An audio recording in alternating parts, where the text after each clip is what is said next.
Hello विद्यार्थी मित्रों, आपका इस वीडियो में बहुत बहुत स्वागत है। यहाँ पर हमें स्टैंडर्ड 9th में subject science and technology chapter number 1 गति और मोशन। अभी यहाँ पर अपने अचर त्वरित गति के समीकरण के बारे में सीख चुके हैं। तो यहाँ पर 1 और 2 दो समीकरण अपने ने सिद्ध किए।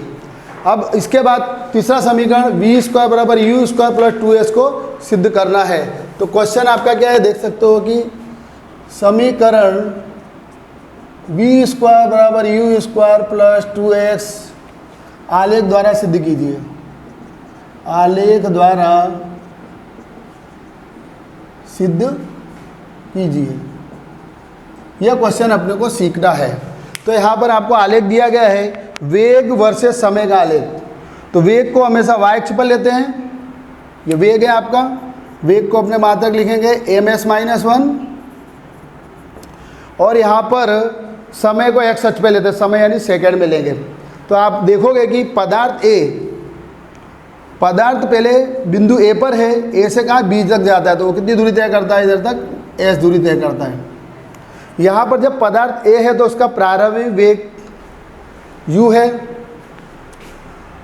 और समय उसका 0 है। उस समय का वैल्यू क्या है, t, यानी समय 0 है।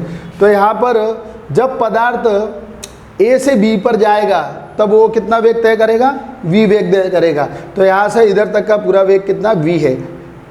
ओके, तो यहाँ पर ध्यान रखने का कि प्रारंभिक वेग u है, अंतिम वेग v त्वरण a है। तो अपने के इसके द्वारा तो अपने AB बराबर क्या है, s है, पदार्थ द्वारा तय किया गया अंतर। तो जब भी आपको अंतर तय करना हो तो उसके नीचे का जो क्षेत्र होता है उसका क्षेत्रफल ढूंढना पड़ता है। नीचे का क्षेत्र किस आकार का आप देख सकते हो। जब आप ये लोगे OABC देख सकते हो, अक्ष के साथ जुड़ा हुआ होना चाहिए। देखो कहाँ से स्टार्ट किया आपने, A से स्टार्ट किया, B पे गए, फिर C पे गए, फिर O पे गए। तो ये देख सकते हो समलंब चतुर्भुज OABC का क्षेत्रफल। तो इसका क्षेत्रफल ढूंढने का सूत्र होता है 1/2 OA प्लस BC गुणे OC। ये आप चतुर्भुज चैप्टर 9th में मैथमेटिक्स में ये सूत्र को सीखेंगे। तो सूत्र मैं आपको बता रहा हूँ। इस तरह अगर आपका समलंब चतुर्भुज हो, इस तरह से ये समलंब चतुर्भुज ABC और D। अब यहाँ पर दो समान, इसका सूत्र कैसे ध्यान रखना है मैं आपको समझाता हूँ। यहाँ पर इसका क्षेत्रफल ABCD इक्वल टू दो समांतर रेखाओं के जोड़। दो समांतर रेखा कौन सी है, AD और BC है। तो 1/2 क्षेत्रफल में लिखना ही पड़ता है। तो आप क्या लिखोगे, AD प्लस BC। अब इसके बीच का जो अंतर है, लंब अंतर कितना पड़ेगा आपको, इस तरह AM। तो लंब अंतर खींचा तो लंब अंतर के दोनों समांतर रेखाओं के भुजाओं के बीच का लंब अंतर। तो सबसे पहले समलंब चतुर्भुज है आपका, समलंब चतुर्भुज। समलंब चतुर्भुज का क्षेत्रफल को ABCD द्वारा दर्शाते हैं। CC भी क्षेत्रफल में 1/2 लिखा जाता है। यहाँ पर AD और BC दो समांतर रेखाओं का जोड़ है और इन समांतर रेखाओं के बीच का लंब अंतर क्या है, AM है। तो ये सूत्र का उपयोग करेंगे। तो आप इधर समलंब चतुर्भुज कौन सा है, OABC का क्षेत्रफल। तो यहाँ पर आपको 1/2 लिखने का, भी दो समांतर रेखाओं को जोड़ने का। समांतर रेखाएं कौन कौन सी है, OA और BC।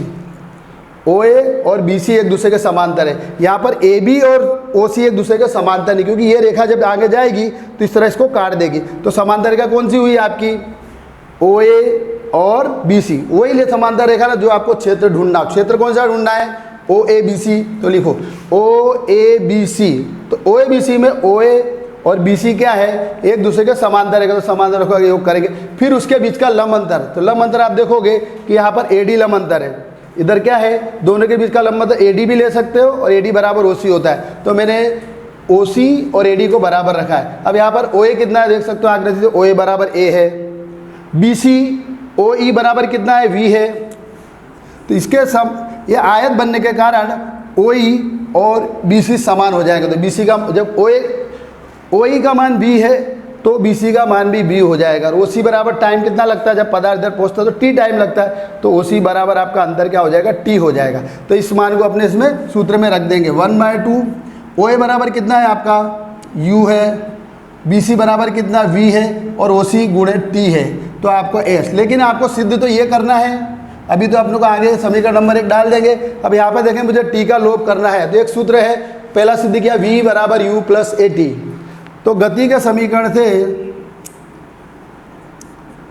गति के समीकरण, कौन सा समीकरण है, v बराबर u प्लस ए टी, जो मैंने आपको सिखा दिया है। अब मुझे किसका मान निकालना है, t का। तो t का मान निकालेंगे तो ये वाली संख्या इसके प्लस है तो माइनस हो जाएगी, इस तरफ जाएगी तो v माइनस यू बराबर ए टी हो जाएगी। लेकिन मुझे ढूंढना है t, तो ये गुणे में है तो भटे में चला जाएगा, तो v माइनस यू अपॉन ए बराबर t। तो इस तरह से इसका मान क्या करेंगे, समीकरण नंबर 1 में रख देंगे। t का मान क्या है, t बराबर क्या मिला, v minus you upon T का मान समीकरण 1 में रखने पर, समीकरण 1 में रखने पर रख देंगे तो s इक्वल टू कितना है, 1/2 u प्लस वी, और t का मान क्या मिला मुझे, v माइनस यू अपॉन ए। यहाँ पर 2 और a का गुणा s से हो जाएगा, आपको लाना है 2as, तो बटे वाली संख्या गुणे में आ जाएगी तो हो जाएगा 2as, इसका सूत्र लग जाएगा। तो v प्लस में है तो आपको क्या रखोगे, v प्लस यू और v माइनस यू। अब यहाँ पर क्या होता है कि इसका सूत्र खुल जाएगा v स्क्वायर माइनस यू। आपका गुणनखंड सूत्र याद रखना पड़ेगा, मैथमेटिक्स के द्वारा करना है कि a प्लस बी और a माइनस बी अगर गुणे में हो, अब इसका विस्तरण करना हो तो दोनों में a है तो a का स्क्वायर कर देंगे, दोनों के बीच माइनस आ जाएगा, b है तो b का स्क्वायर कर देंगे, मतलब इसका विस्तरण कर देंगे। विस्तरण करने के लिए दोनों ब्रैकेट को खोलना नहीं, डायरेक्ट सूत्र याद रखना है, सूत्र है तो सूत्र का ध्यान आप रखोगे। ये आपको बताना नहीं है लिखते समय, लेकिन आपको याद रखना है क्योंकि इसके बिना आपको समझ में आएगा नहीं, क्योंकि ये मैथमेटिक्स का है इसलिए।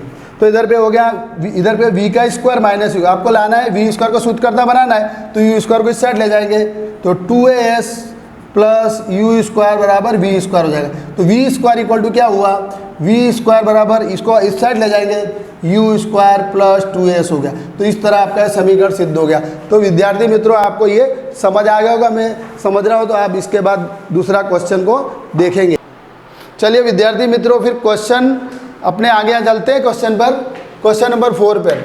अब अपने एक परिभाषा नहीं लेते हैं, अपने ने अभी तक रेखिक पथ पर गति करने वाले पदार्थों के सूत्र और परिभाषा और समीकरणों को देखा। अब यहाँ पर पहले नियमित गति करने वाले पदार्थ का परिभाषा देखेंगे और उसके उदाहरण देखेंगे। तो इसे नियमित का मतलब एक समान वृत्ताकार गति अर्थात क्या होता है, उसके 2 उदाहरण दीजिए। तो यहाँ पर पदार्थ, यदि कोई पदार्थ अचर चाल से, चाल उसकी निश्चित हो, बदले ना, से वृत्ताकार पथ पर गति करता हो तो पदार्थ एक समान वृत्ताकार गति करता है, ऐसा कहेंगे। इसके लिए उदाहरण समझेंगे तो आपको ख्याल आ जाएगा कि एक समान वृत्ताकार गति अर्थात क्या होता है। तो यहाँ पर यदि कोई पदार्थ अचर चाल से, मतलब उसकी चाल बदलनी नहीं है, चाल की परिभाषा आपने सिखा दी है, से वृत्ताकार पथ पर, इस बार रेखिक पथ नहीं बल्कि क्या है, परिभाषा में लिखा वृत्ताकार, इसलिए वृत्ताकार पथ लिखना पड़ेगा, रेखिक पथ नहीं लिखेंगे आप लोग। पथ पर गति करता हो तो पदार्थ एक समान वृत्ताकार गति करता है, ऐसा। उदाहरण से इसको समझेंगे कि घड़ी के सेकंड सुई का सिरा घड़ी के डायल पर नियत समय में वृत्ताकार गति होती है, समय चेंज नहीं होता। जैसे मैं आपको इधर पे एक आकृति द्वारा समझाता हूँ, उसको ध्यान रखिए। आपकी घड़ी है, मान लो इधर बीच में आपका लिखा हुआ है 1 2 3 4 5 6 7 8 9 10 11 और 12। इस तरह से मान लो घड़ी की सुई इधर पे जुड़ी हुई है, इसका सिरा मतलब ये है, सिरा इसे बोलते हैं, ये वाला जो एरो पड़ा ना, सिरा इसका। अब क्या करेगी ये आपका पथ कैसा है, वृत्ताकार पथ। आप देखो तो घड़ी कैसी होती है, वृत्ताकार प्रकार की घड़ी लेना है आपको। घड़ी भले किसी प्रकार की हो, लेकिन आपको इधर वृत्ताकार पथ के लिए वृत्ताकार घड़ी ही लेना पड़ेगा। अब सुई का कांटा मान लो इधर से इधर आ जाता है, इधर आ जाता है, तो ये इसकी गति कैसी, सुई के कांटे की देखो, इस तरह देखोगे वृत्ताकार हो रही है, इस तरह देख सकते हो, इस तरह वृत्ताकार पथ पे गति करेगा सुई का कांटा। देखो अंदर,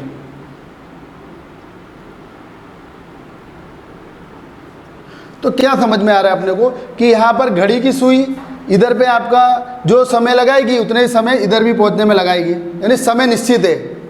ध्यान रखना कि आपका घड़ी का सिरा जो है, घड़ी के सेकंड सुई का जो सिरा है वो 1 पर है। जब 1 से 2 पर जाएगा तो जो समय लगेगा 2 से 3 पर जाएगा वही समय लगेगा, यानी निश्चित समय लगाएगा। और किस पथ पर गति कर रहा है, वृत्ताकार पथ पर गति कर रहा है। तो इस तरह से ये घड़ी का जो सेकंड सुई का जो सिरा है वो क्या करता है, वृत्ताकार गति करता है, नियत समय में करता है, समय निश्चित होता है, समय इसमें बदलेगा नहीं आपका। तो यहाँ पर दूसरा और उदाहरण देखते हैं बढ़िया। चंद्र पृथ्वी का प्राकृतिक उपग्रह है, आपको मालूम है चंद्र क्या करता है, पृथ्वी का प्राकृतिक उपग्रह है। चंद्र पृथ्वी के आसपास नियत समय में वृत्ताकार गति करता है, मतलब जो पृथ्वी होती है वो उसके आसपास क्या करता है, चंद्र पृथ्वी के आसपास कैसी गति करता है, वृत्ताकार गति करता है। तो इस तरह अपने दो उदाहरण मैंने बोले थे वो आपको बता दिए। तो इसके बाद वृत्ताकार गति के सूत्र और उसके बारे में और ज़्यादा अपने समझना है, तो इसलिए चलो अपने आगे से देखेंगे। चलिए विद्यार्थी मित्रों, अपने नया क्वेश्चन लेते हैं। क्वेश्चन नंबर 5, आर त्रिज्या वाले वृत्ताकार मार्ग पर, ये जो वृत्त है इसकी त्रिज्या आर है, ऐसा आपको दिया गया है, पर एक समान वृत्ताकार गति। तो पदार्थ क्या इधर ए पर है, मान लो स्थिर है इस समय, तो गति करते पदार्थ का रैखिक चाल का सूत्र प्राप्त कीजिए और पदार्थ के वेग की दिशा भी आपको बतानी कि पदार्थ की दिशा में गति कर रहा है, उसकी वेग की दिशा क्या है। तो यहाँ पर अपने को क्या दिया गया, आर त्रिज्या वाला वृत्ताकार पथ दिया गया। तो आपका ये वृत्ताकार पथ है जो मैंने बनाया, देखो वृत्ताकार पथ। पदार्थ अगर ऐसे स्टार्ट करके इधर से मान लो स्टार्ट किया और इधर से वृत्ताकार पथ पर गति करते करते करते और वापिस उसी स्थान पर आ गया, तो उसने एक परिभ्रमण पूरा किया, ऐसा कहेंगे। मतलब उसने एक चक्कर यानी एक परिभ्रमण पूरा किया। तो एक परिभ्रमण पूरा करने में उसकी वृत्ताकार गति पदार्थ के रैखिक चाल का सूत्र आपको ढूंढना है। मान लिया वो समय t लेता है, कितना समय लेता है, चलो इधर से स्टार्ट किया तो t बराबर 0 समय लिया, इस तरफ गया और जब वापस इसी जगह पे आता है तो उसका टाइम t बराबर t हो जाता है। मान लो जब वो स्थिर रहता है पदार्थ, जब गति नहीं करता उसका समय 0 लेंगे। जब पदार्थ इस तरह से गति करेगा, इस तरह से इधर पे गति करते करते करते इधर आएगा, तो मान लिया कि उसने t समय पूरा किया है। तो आप इसका चाल का सूत्र जानते हैं, रैखिक चाल का सूत्र क्या होता है, तो लिखेंगे अपने रैखिक चाल का सूत्र, रैखिक चाल इक्वल टू तय की गई दूरी,